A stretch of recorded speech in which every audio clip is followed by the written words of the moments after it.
আসসালামু আলাইকুম। আমরা সবাই জানি যে বাংলাদেশ একটা নদীমাতৃক দেশ এবং বিশ্বের সবথেকে দীর্ঘতম নদীগুলোর ভিতরে অন্যতম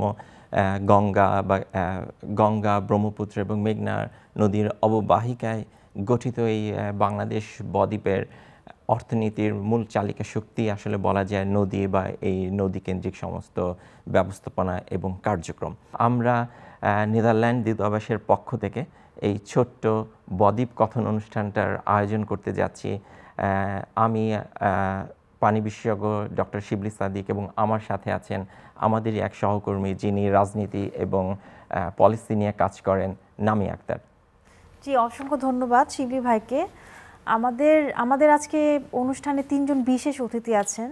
আমার বা সাইডে আছে, প্রথমে শুরু করতে যাচ্ছি শেখ মোহাম্মদ আহসান।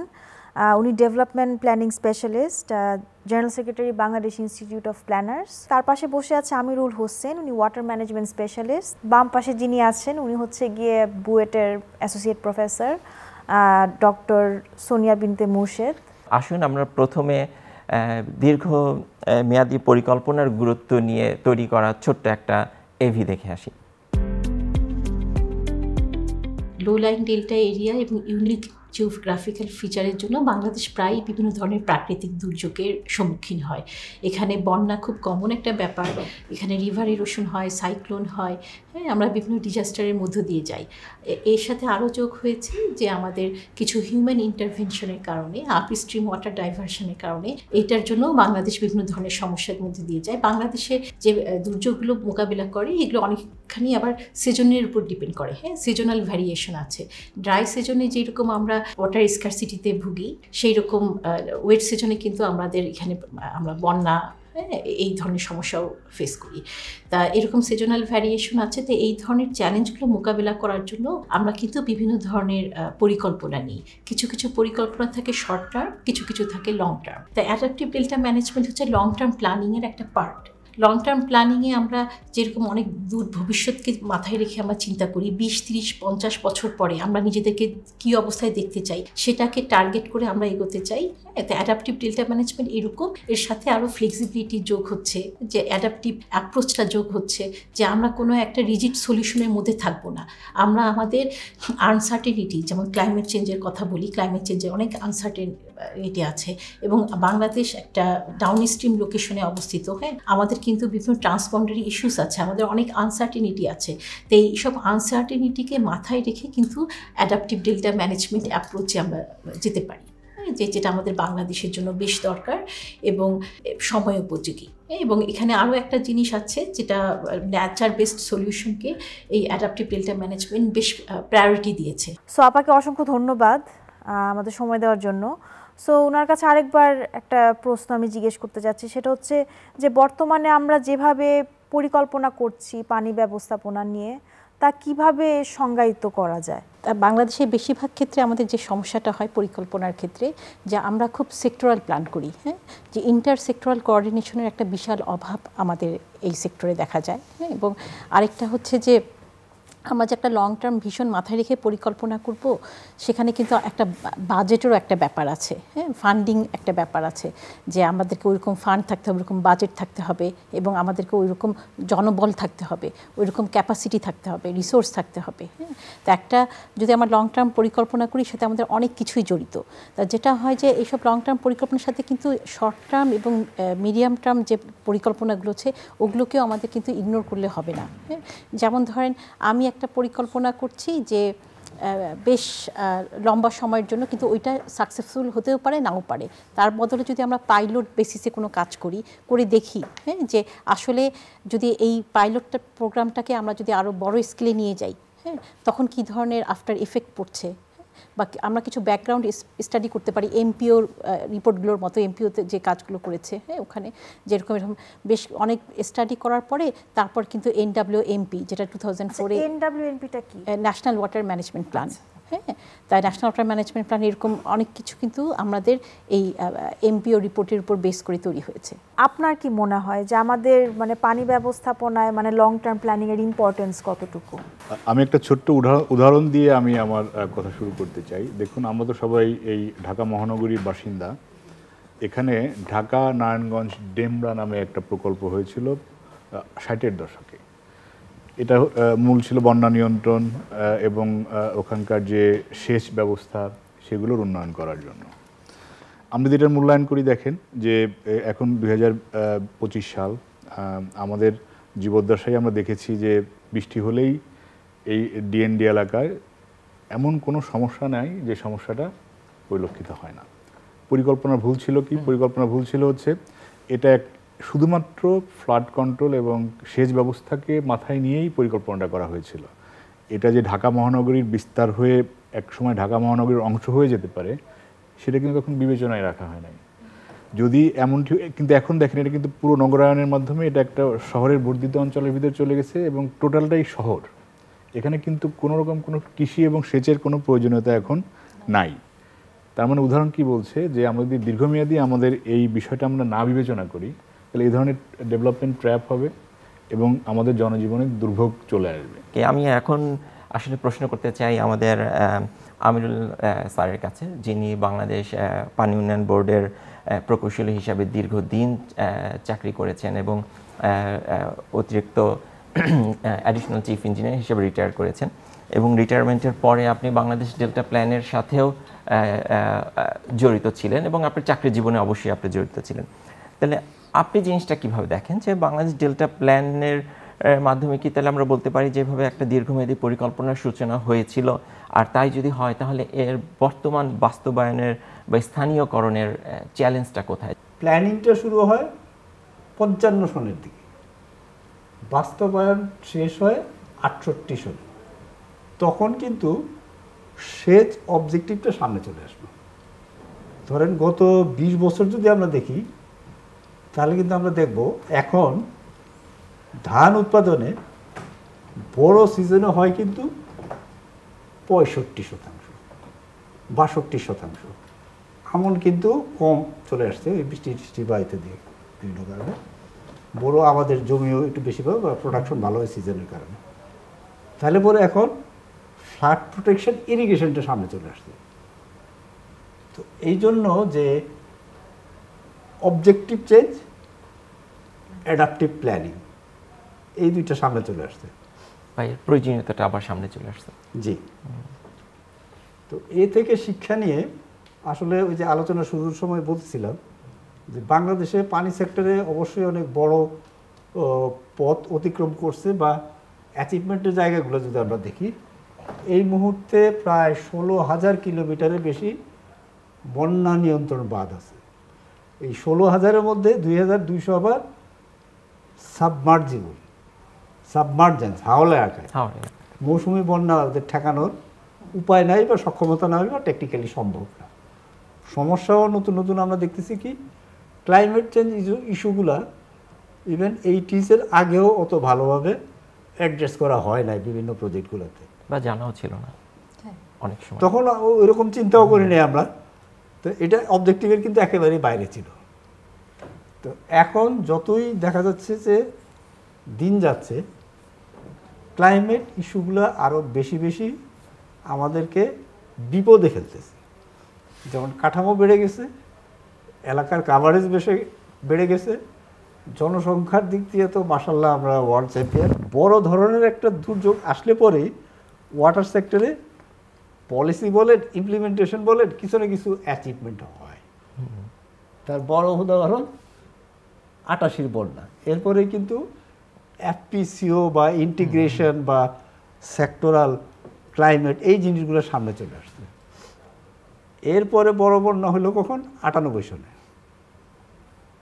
তখন আবার নতুন করে পলিসি চিন্তা ভাবনা শুরু হয়, যার জন্য ওই যে 2004-এ এমপিও। তো এখন যদি আবার একই প্রশ্ন আবার আপনাকে করি, তাহলে চ্যালেঞ্জগুলো কোথায়? ডেল্টা প্ল্যানের বাস্তবায়নের চ্যালেঞ্জগুলো কোথায়? কারণ আবার ওই 80 প্রজেক্টের কথা যদি বলি, 80 প্রজেক্ট কিন্তু ডেল্টা প্ল্যানের কিছুই না। এটা শুধুমাত্র মধ্যমেয়াদী কিছু লক্ষ্য পূরণের জন্য প্রাথমিকভাবে আইডেন্টিফাইড করা কিছু প্রজেক্ট। ডেল্টা প্ল্যান তো টার্গেট করা হয়েছে যে ইন্টিগ্রেটেড অ্যাপ্রোচ, সেক্টরাল ইন্টিগ্রেশন, যে ড্রেজিং করব না নেভিগেশন করব, এটা নদীর ড্রেজিং আর কি, নাকি ফ্লাড কন্ট্রোলের পারপাস ইউজ করব না রিটেনশন পারপাস ইউজ করব। তাহলে একটা হলো যে সেক্টরাল ইন্টিগ্রেশন, আর একটা হলো যে এজেন্সিস ইন্টিগ্রেশন। সব কাজ এক এজেন্সি বা এক লোক দিয়ে সম্ভব না, নানান রকম দক্ষতা বা ইত্যাদি দরকার আছে। তো সেইখানে সেক্টরাল ইন্টিগ্রেশনও একটা বড় সমস্যা, এজেন্সিসগুলো যে সংস্থাগুলো আছে তাদের মধ্যে ইন্টিগ্রেশনের একটা সমস্যা এখনও আছে।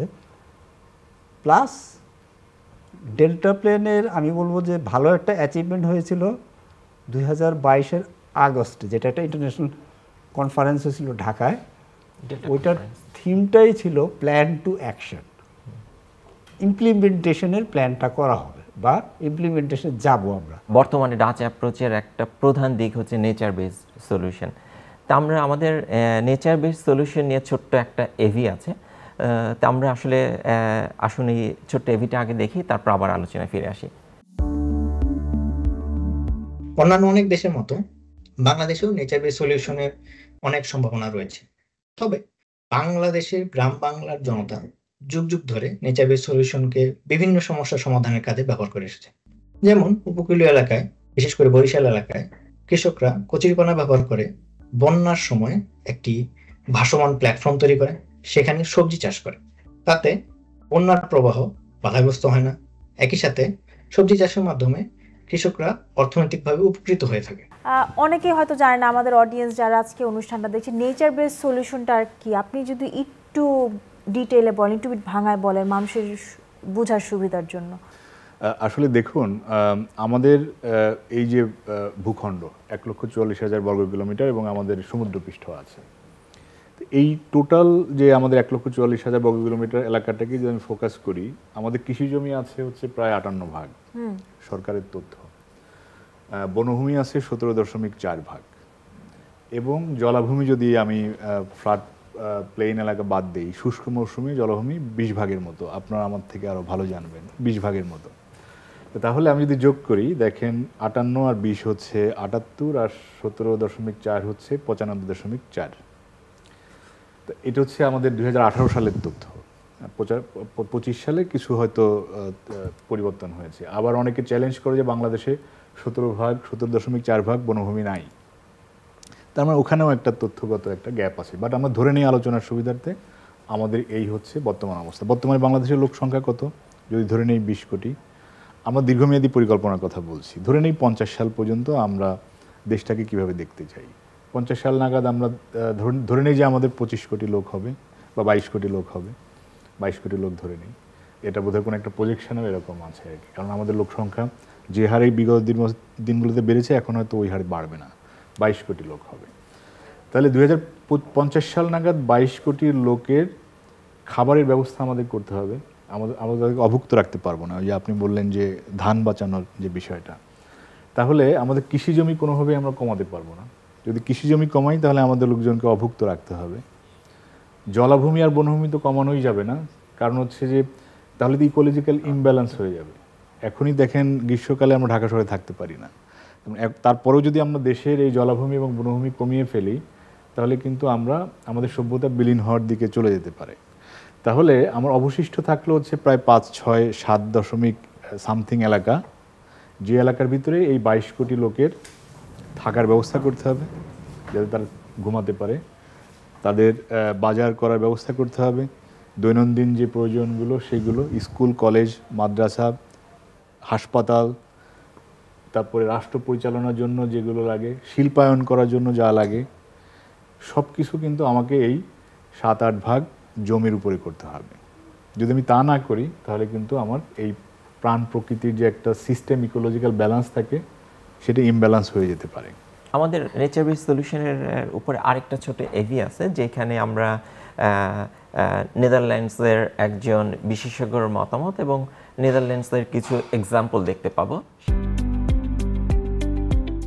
In the Netherlands, initially comparable to Bangladesh, we had to fight for the safety of the country and protect ourselves against the threats of the sea, North Sea, and the threats of the rivers coming from the River Rhine system. So We have been doing so in terms of hard structures, concrete, rock, to protect ourselves. Then we realized that, well, that was not really the way how nature would like to see it. So then we have been starting in 2008. We had, okay, we revisit our approach and we will give more room to the nature, more room for the river, more room for water. So then at that moment, that was 2000, it was later actually, 2008, then thereafter, projects like Room for the River have been established, where we are not trying to guide and direct the river systems in a very concrete and direct manner, but we left them room for the river so that during flooding and high water levels, the water would go spread around the country as it would be as room for the river. So we're not trying to manage it, we're not trying to restrict it, but we left space open. So that is an example of a nature-based solution in the Netherlands. এখন আমি doctor Sonia বিনতে মুর্শিদের কাছে আসলে জানতে চাব, আমাদের বাংলাদেশেও নেচার বেসড সলিউশনের কিছু এক্সাম্পল আমরা দেখেছি, বিদেশি অনেক রাষ্ট্রে বিশেষ করে নেদারল্যান্ডসের অনেক এক্সাম্পল আছে। তো নেচার বেসড সলিউশন আসলে আমাদের পানি এবং বন্যা ব্যবস্থাপনার সমস্যাগুলো সমাধানের জন্য কতটা আসলে যুক্তিযুক্ত, আমাদের সেই সক্ষমতা আছে কিনা? বাংলাদেশের যে ন্যাচার বেসড সলিউশন, হ্যাঁ, এটা কিন্তু মানে অনেক আগে থেকেই চলে আসছে। আপনি যদি দেখেন হচ্ছে সিলেটের, হ্যাঁ, হাওর এরিয়াতে যে ফ্ল্যাশ ফ্লাড হয়, ওখানকার লোকজন কিন্তু ফ্ল্যাশ ফ্লাডটাকে প্রিভেন্ট করার জন্য, ফ্ল্যাশ ফ্লাডের ওয়েভ অ্যাকশনটাকে মিটিগেট করার জন্য ওরা কিন্তু হিজল গাছ লাগাচ্ছে, করজ গাছ লাগাচ্ছে। হ্যাঁ, এটা কিন্তু আমাদের চলে আসছে। এই যে কিছুক্ষণ আগে আমরা ভিডিওতে দেখলাম ফ্লোটিং গার্ডেন, হ্যাঁ, এগুলো কিন্তু চলে আসছে। হ্যাঁ, এবং চলে আসতেছে কি, এটা হচ্ছে আমাদের অভিজ্ঞতার আলোকে অনেকে কিন্তু ন্যাচার বেসড সলিউশনই ছিল। হ্যাঁ, মানে এটাই চলে আসতেছে। এরপরে হয়তো আমাদের প্রয়োজন অনুযায়ী আমরা অনেক সময় স্ট্রাকচারাল ইন্টারভেনশনে যাচ্ছি। এখন আপনি যদি মনে করেন যে আমরা যে সমস্যাগুলো ফেস করি বাংলাদেশে, হ্যাঁ, এইটা পুরোপুরি ন্যাচার বেসড সলিউশনে যাব নাকি আমরা একটা হাইব্রিড মোডে যাব, এই দিকটা কিন্তু আমাদেরকে চিন্তা করতে হবে। হ্যাঁ, অনেক সময় হয় যে আমিরুল সাহেব আরও সুন্দরভাবে বলতে পারবেন যে কিছু কিছু জায়গায় হচ্ছে রিভার এরোশন এমন একটা পর্যায়ে আছে যে শুধু ন্যাচার সিস্টেম ফলো করে হয়তো ওইটা আমরা করতে পারবো না, অ্যাড্রেস করতে পারবো না। হ্যাঁ, কিন্তু আমাদেরকে প্রথমে যে কোনো সমস্যা অ্যাড্রেস করার আগেই আমরা যেরকম প্রথমে স্ট্রাকচারাল ইন্টারভেনশনে যাই, সেটাতে যাওয়ার আগে আমাদেরকে চিন্তা করতে হবে আসলে আমরা কতটুকু মানে ন্যাচারাল রিসোর্স ইউজ করে, ন্যাচারকে ইউজ করে, ন্যাচারাল সিস্টেমকে মানে রেখে, আনএফেক্টেড রেখে কীভাবে আমরা এই সমস্যাটা সমাধান করতে পারি। মানে ন্যাচারকে বাদ দিয়ে চিন্তা করা যাবে না, বা প্রথমেই আমরা স্ট্রাকচারাল ইন্টারভেনশনের কথা চিন্তা করবো না, নন স্ট্রাকচারাল ইন্টারভেনশনগুলোকেও আমাদের মাথায় রাখতে হবে। তার মানে আপনার কথা হচ্ছে যে আমাদের আসলে এই ধরনের নেচার বেসড সলিউশন বা নেচার বেসড ফিচারের উপর গুরুত্ব দিতেই হবে যে কোনো ধরনের প্ল্যানিংয়ের ক্ষেত্রে। আর আবার যদি আসি সক্ষমতার কথায়, আপনি যেহেতু পানি উন্নয়ন বোর্ডে অনেক দিন ছিলেন, এই জন্য বারবার এই ধরনের প্রশ্নগুলো আপনাকে করতে হচ্ছে। বাংলাদেশের বর্তমান পলিসি বা আইন কানুনের প্রেক্ষাপটে এবং আমাদের যে সক্ষমতা তার প্রেক্ষাপটে আপনি কি মনে করেন আমাদের পক্ষে কি সম্ভব কিনা নেচার বেসড সলিউশন বা নেচার বেসড ফিচারগুলোকে পানি সম্পদ ব্যবস্থাপনার সাথে যুক্ত করা? জোয়ার এবং ঢেউ দুটোই বন্যা নিয়ন্ত্রণ বাঁধগুলোর জন্য হুমকি। তো সেক্ষেত্রে আমরা এটা কোথায় দিতে পারবো? কারণ আমাদের দেশে বা রুম ফর রিভার কনসেপ্ট হয়তো উপকূলীয় এলাকায় সম্ভব, সেটা হলো যে বলছি, প্রশ্নটা যদি আবার বলি যে আমাদের সক্ষমতা আছে কিনা, বা প্রাতিষ্ঠানিক সক্ষমতা বা কি বলবো পলিসিগত সক্ষমতা? প্রাতিষ্ঠানিক সক্ষমতা আছে, কিন্তু বাংলাদেশে আমরা আমাদের অভিজ্ঞতা দেখছি এটা বাদ করতে গেলে সেটা নদীর পাড়েই হোক বা সমুদ্রের পাড়েই হোক, মানুষ ঠেলতে ঠেলতে এটাকে একদম নদীর পাড়ে নিয়ে যায়, জায়গার অভাব। আমরা চাইলেও পারি না যে একটা সেটব্যাক ডিস্টেন্স বলে একটা কথা আছে বাঁধের জন্য, ওই জায়গাটা রেখে বাঁধটা বানানোর জন্য। যদি আমাদের জনসংখ্যা ওইরকম কম থাকতো তাইলে হয়তো নদীর থেকে একটু দূরে বাঁধটা করলে এবং নদীর থেকে বাঁধের মাঝখানে যদি আমরা ওই নেচার বেস অ্যাপ্রোচে যেতাম, সেখানে আমাদের ক্ষয়ক্ষতি কম হতো, রক্ষা করা সহজ হতো, ওয়েন্ডিং কস্ট যেটা আর কি। উপকূল ভাগেও একই অবস্থা। একটা গবেষণা আমার মনে আছে, চট্টগ্রাম বিশ্ববিদ্যালয়ে ওরা করেছিল আমাদেরই একটা উপকূল এলাকায়। যদি উপকূলীয় বাঁধ এবং সমুদ্রের মাঝের জায়গাটা বনায়ন করা যায় অন্তত 100 বা 200 মিটার, তাহলে পরে জলোচ্ছ্বাসের সময় যে পানির উচ্চতা হয়, উঁচু ঢেউগুলো হয়, তার 30 to 40% কমিয়ে দেওয়া সম্ভব। তো এটা তো একটা বড় অ্যাডভান্টেজ। কিন্তু আমাদের বড় সমস্যা হলো যে ওইটা আমরা বাতগুলো ঠেলতে ঠেলতে এমন জায়গায় নিয়ে যাই যে ওর মধ্যে আর খুব কিছু জায়গা মানে আপনার হচ্ছে আর আরেকটা জিনিস, ধন্যবাদ আমিনুল স্যার, আপনি অপারেশনাল মেইনটেনেন্সের কথা উল্লেখ করেছেন। তো আমরা অপারেশনাল মেইনটেনেন্সের উপরে আমাদের ছোট্ট একটা এভি আছে, আমরা ওইটা দেখে তারপর আবার আলোচনায় ফিরে আসবো। একটা ফসলি জমিতে 2 ফসল 3 ফসল পর্যন্ত করা শুরু করলো।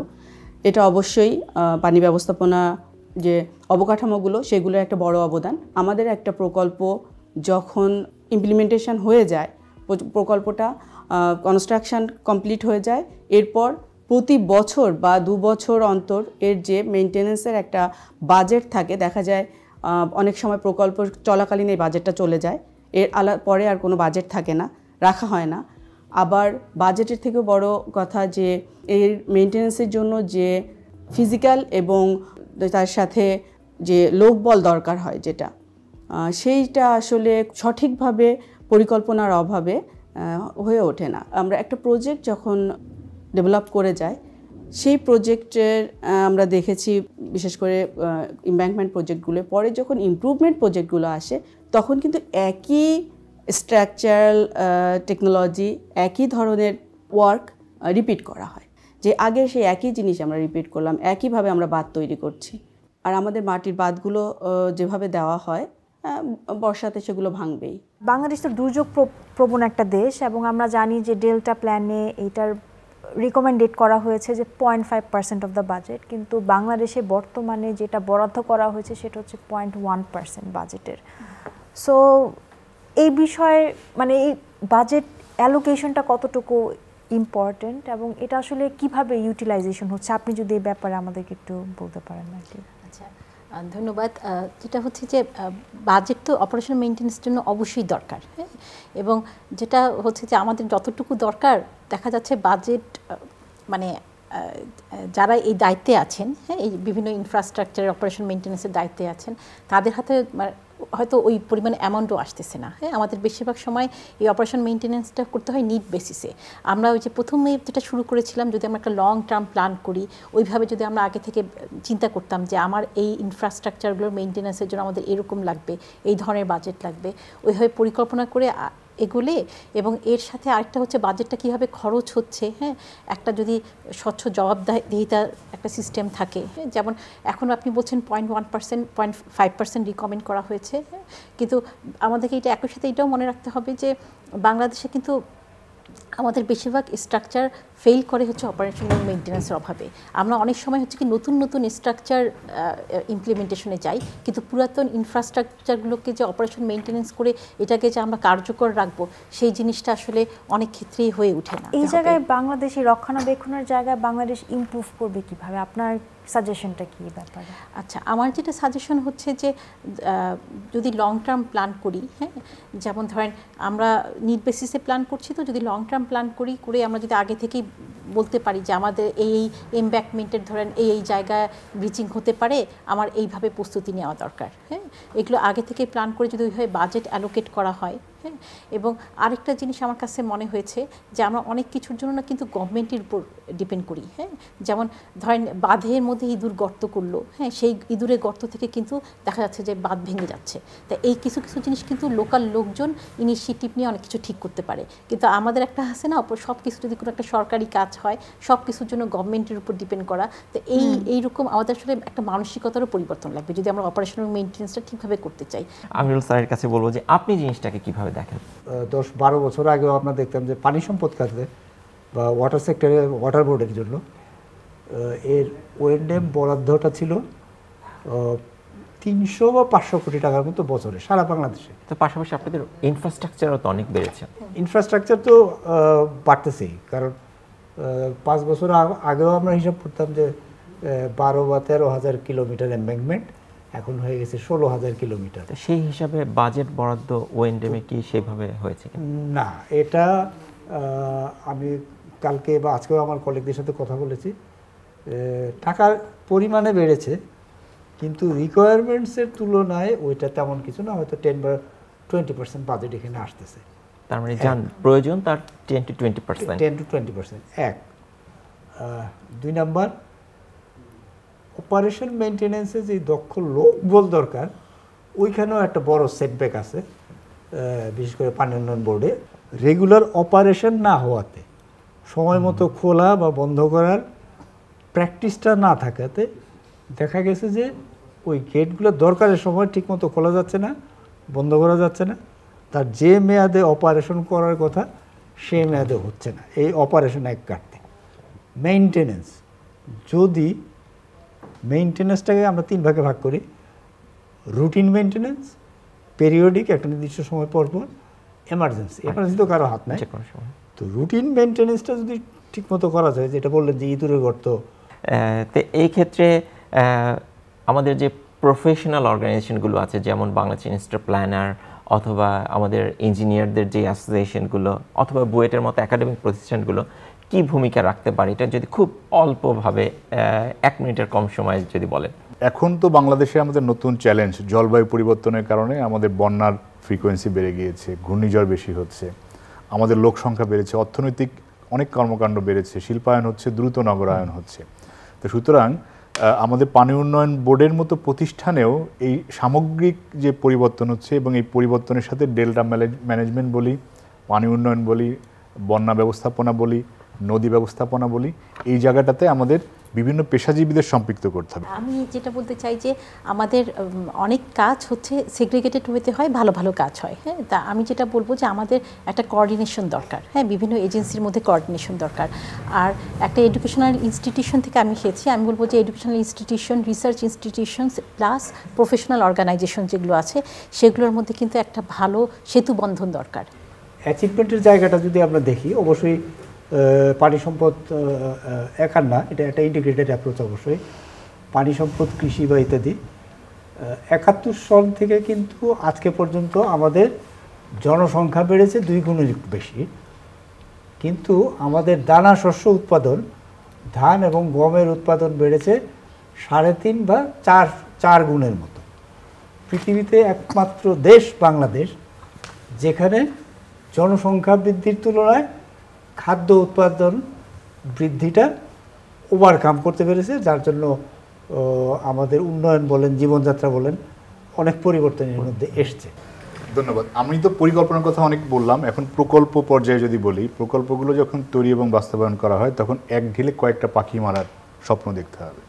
যেমন আমাদের দেশে অনেক রেগুলেটর আছে, কিন্তু ওখানে কিন্তু পাবলিক স্পেস না, বিকালে বা সন্ধ্যায় লোকজন যেয়ে কিন্তু ওখানে শ্রান্তি বিনোদন করতে পারে না, ওখানে নোংরা অবস্থায় থাকে, বা এটাকে ঠিক যে পার্কের মতো করেও তৈরি করা যায় এটা কিন্তু আমাদের পানি প্রকৌশলীরা ভাবেন নাই। আরেকটি বিষয় হচ্ছে, আমি একটা প্রকল্প ভিজিট করেছিলাম সিঙ্গাপুরে, ওখানে এরকম একটা ওয়াটার বোর্ডের এরকম একটা বিষয় তারা রেগুলেটর বাস্তবায়ন করেছে। ওখানে মূলত হচ্ছে যে পানির তো নিয়ন্ত্রণ করছেই, এবং নিয়ন্ত্রণ করার পর ভেতরের যে পানিটা, ওই পানি দিয়ে খাবার পানি হিসেবে ট্রিটমেন্ট করে বিতরণ করা হচ্ছে। ট্রিটমেন্টের খরচ কিন্তু অনেক কমে যাচ্ছে। আবার সন্ধ্যার পরে ওইটার ট্রাফিক ম্যানেজমেন্ট এমনভাবে করা হয় যে ওখানে লোকজন যে ওখানে জড়ো হচ্ছে, পাবলিক গ্যাদারিং হচ্ছে। এমনকি আরও অনেক ইনোভেটিভ কোনো সলিউশন বের করা যায় কি না, আমাদের এই বিশেষ করে রক্ষণাবেক্ষণে আমরা কিভাবে বেসরকারি প্রতিষ্ঠানগুলোকে নিয়োজিত করতে পারি, যে ওখানে তারা আয় করবে, আয় করার পরে সরকারের ট্যাক্স দিবে এবং তাদের দায়িত্ব থাকবে ওই এলাকাটা তারা ব্যবস্থাপনা করবে। সবাইকে আসলে অনেক ধন্যবাদ। আমরা আসলে এইভাবেই আলোচনা শেষ করতে পারি যে বাংলাদেশের উন্নয়নের সাথে সাথে আমাদের সমস্যা এবং আমাদের চ্যালেঞ্জগুলো অন্যরকম হচ্ছে, আমাদের নতুন নতুন অ্যাচিভমেন্টের সাথে নতুন নতুন অনেক চ্যালেঞ্জ তৈরি হচ্ছে। আর সব থেকে বড় চ্যালেঞ্জ আমার মনে হয় যে বাংলাদেশ মধ্যম আয়ের দেশ হয়ে যাওয়ার পরে বিশেষ করে পানি ব্যবস্থাপনার ক্ষেত্রে অন্যান্য অল্টারনেটিভ ফাইন্যান্সের ক্ষেত্রে চিন্তা করতে হবে, প্রাইভেট সেক্টর এঙ্গেজমেন্টের কথা চিন্তা করতে হবে। তো আমার মনে হয় আমাদের এই ধরনের ডেল্টা কথন বা বদ্বীপ কথন চলমান থাকা উচিত, এবং যত বেশি আমরা এগুলো বিভিন্ন ফোরামে আলোচনা করব তত বেশি আমার মনে হয় যে তত বেশি আমাদের জাতীয় পলিসিগুলোতে এই ধরনের আলোচনাগুলো আসবে।